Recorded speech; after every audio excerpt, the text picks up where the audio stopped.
ॐ त्वं हिनः पिता वसो त्वं माता शतक्रतो बभूविथ अधाते सुम्नमीमहे। ॐ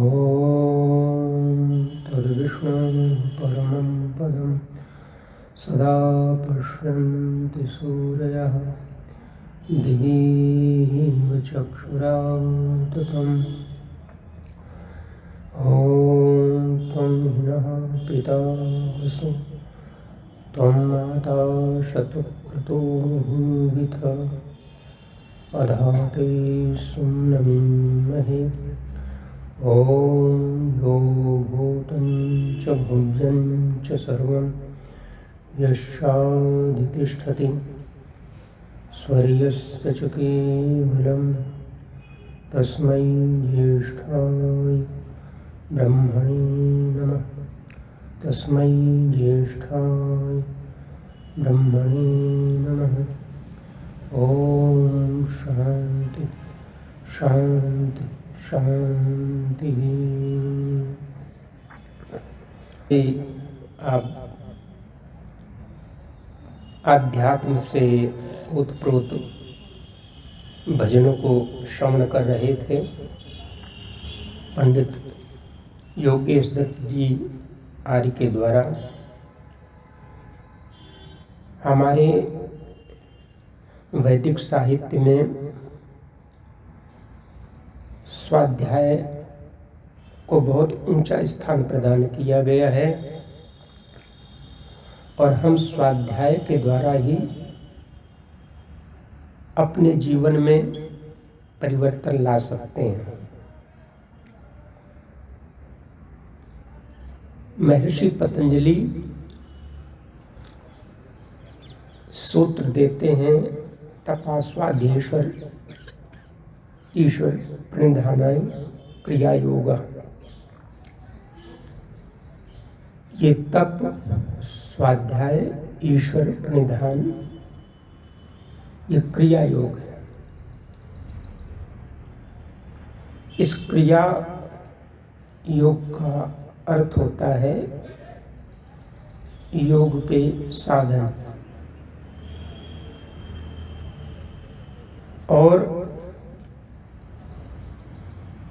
इनके द्वारा व्यक्ति अपने जीवन को उन्नत और समुन्नत कर सकता है। ये योग के जो साधन महर्षि पतंजलि ने दिए उनमें एक शब्द स्वाध्याय भी है और कहा कि इनके करने से व्यक्ति जो है अस्थिर चित्त वाला जो होता है वह भी योग को प्राप्त हो जाता है। जिसके जीवन में अस्थिरता चित्त में चंचलता है तो ये उसमें उसके जीवन में एकाग्रता आ जाती है। चित्त जब चंचल रहता है अस्थिर रहता है तो उसका किसी कार्य में मन नहीं लगता, करता है तो वो पूरे मन से नहीं करता है, पूरे मनोयोग से नहीं करता है। उसका चित्त इधर उधर जो है वो भटकता रहता है। तो इसमें यही कि तप करने के लिए स्वाध्याय करने के लिए ईश्वर की भक्ति करने के लिए इसमें जो है चित्त को स्थिर रखना अति आवश्यक है। तो महर्षि पतंजलि महाराज ने कहा कि मनुष्य अस्थिर चित्त वाला जो है जब ये जो साधन बताए गए हैं जब इनका यथारीति से पालन करता है ठीक प्रकार से तो फिर उसका जो चंचल चित्त है जो अस्थिर है वो स्थिरता को प्राप्त कर लेता है। आगे कहते समाधि भावनार्था क्लेश तनु करणार्थश्च।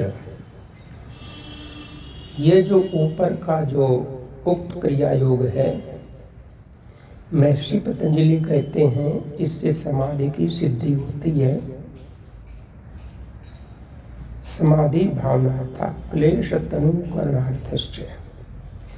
जो अविद्यादि जो क्लेश हैं, अविद्यास्मिता राग द्वेषा अभिनिवेशा पंच क्लेशा, ये जो पतंजलि ने जो क्लेश बताए हैं जिनसे हर व्यक्ति पीड़ित रहता है, तो ये जो अविद्यादि क्लेश हैं उनकी भी सिद्धि होती है।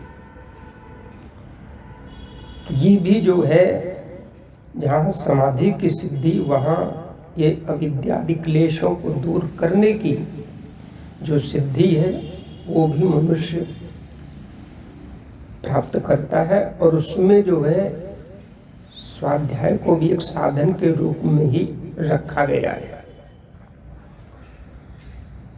हमारे जीवन में स्वाध्याय की प्रवृत्ति जितनी रहेगी, उससे जो है हमारे जीवन में उतना ही हमारा जो आत्मिक विकास वो होता जाएगा। वेद माता जो है, ऋग्वेद में एक मंत्र आता है, यस्ते त्याज सच विदम सखायम न तस्य वाच्यपि भोगवस्ति यदीं शृणोति लकम शृणोति नहीं प्रभेदम सुकृतस्य पंथाम। इसका तात्पर्य यही है कि जो मनुष्य सब प्रकार का ज्ञान कराने हारे, यस्ते त्याजम सच विदम सखायम न तस्य वाच्यपि भोगवस्ति। जो सब प्रकार के ज्ञान कराने वाले वेद रूपी मित्र का साथ छोड़ देता है, ये उसकी वाणी में कोई भी सार तत्व नहीं रहता। यदीं शृणोति लकम शृणोति नहीं प्रवेद सुकृतस्य पंथा। वह जो कुछ भी सुनता है वो व्यर्थ सुनता है, और वह कर्मानुष्ठान के मार्ग को भी नहीं समझ पाता है। तो इसमें भी यही कहा कि जो वेद रूपी, जो कि वेद हमारा परम सहायक है, और इसी से हमारी अंतश्चेतना जागृत होती है। इसीलिए ऋषिवर दयानंद ने कहा, ये जो वेद है सब सत्य विद्याओं का भंडार है, मूल है। इसमें जितनी भी उस सत्य विद्याएं हैं वो सब इसमें निहित हैं।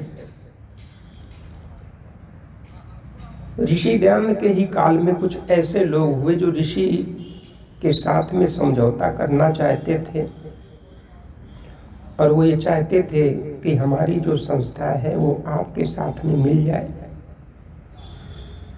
लेकिन रुकावट एक जगह आ रही थी, वो ये कि ऋषि जो हैं वो वेदों को सब सत्य विद्याओं की पुस्तक कहते हैं कि इसमें सब सत्य विद्याएं निहित हैं। लेकिन वो जो ऋषि से मिलना चाह रहे थे, उनके साथ कार्य करना चाह रहे थे, वो ये कहते थे कि ऐसा है कि ये जो सत्य शब्द है, इस शब्द को आप हटा दें, बस ये कहते सब विद्याओं की पुस्तक है, चल जाएगा। लेकिन ये जो सत्य शब्द है ये थोड़ा हमें ठीक नहीं प्रतीत होता है। तो स्वामी जी ने कहा कि अगर आपको ठीक प्रतीत नहीं होता तो आपका अपना रास्ता, आपका अपना मार्ग है। लेकिन मैंने जो अनुभव किया है,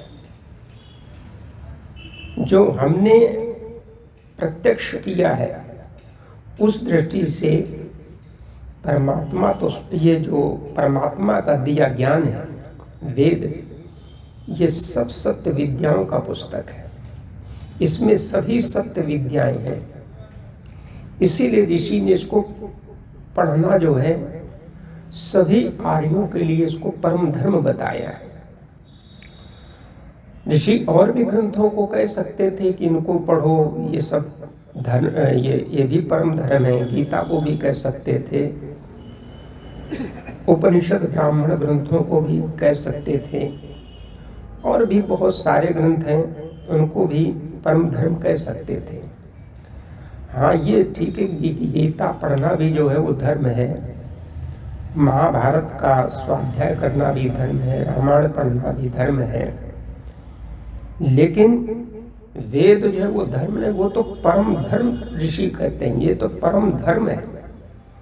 इसको परम धर्म समझ करके इसका स्वाध्याय, इसका चिंतन करो। नहीं वेदा परम शास्त्र, वेद जैसा और कोई भी इस संसार में शास्त्र नहीं है, क्योंकि ये परमात्मा का दिया हुआ ज्ञान है। इस ज्ञान के द्वारा ही हमें अपने जीवन को जीने की जो कला है वो प्राप्त होती है।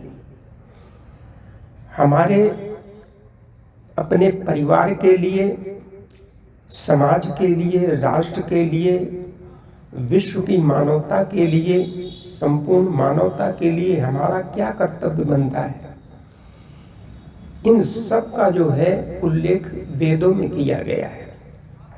हमारे घर कैसे हों, हम एक दूसरे से हमारा व्यवहार कैसा हो, इन बहुत सब चीज़ों का वर्णन जो है वेदों में किया गया है। इसलिए वेदों में जहाँ आध्यात्म विद्या है, वहीं पर भौतिक कैसे उन्नति हो, अभ्युदय की प्राप्ति कैसे हो, उसका भी बहुत विस्तृत रूप से वहाँ पर प्रकाश डाला गया है। तो परा और अपरा दोनों ही विद्याएं जो हैं वो वेद में निहित हैं। हम सिर्फ उपनिषदों को पढ़ लेते हैं तो बस ये सोचते इसमें अध्यात्म ज्ञान ही है, लेकिन वेद में तो सब कुछ भरा हुआ है, सब कुछ में विधाता परमात्मा ने उसमें दिया है। और कहते हैं जो वेद का अध्ययन स्वाध्याय नहीं करते हैं वो अपने जीवन को व्यर्थ कर रहे हैं। ब्राह्मणों के लिए तो महर्षि मनु ने एक स्थान पर कहा है, यो नधि त्यजुजो वेदम अन्यत्रे कुरुते श्रम सा जीवन्येव शूद्रत्वम् गच्छति सान्वया। महर्षि मनु कहते हैं कि यो नधि त्यजुजो वेदम, जो ब्राह्मण, जो विप्र वेद का स्वाध्याय न करके जो अन्य ग्रंथों में प्रवृत्त हो जाता है, जो उन्हीं में दिन रात अपनी सारी शक्ति को उसी में लगाता रहता है, वो फिर ब्राह्मण कहलाने का अधिकारी नहीं है। वो ब्राह्मण उसको नहीं कहा जा सकता है। यो नधि त्यजो वेदम अन्यत्रे कुरुते श्रमम्।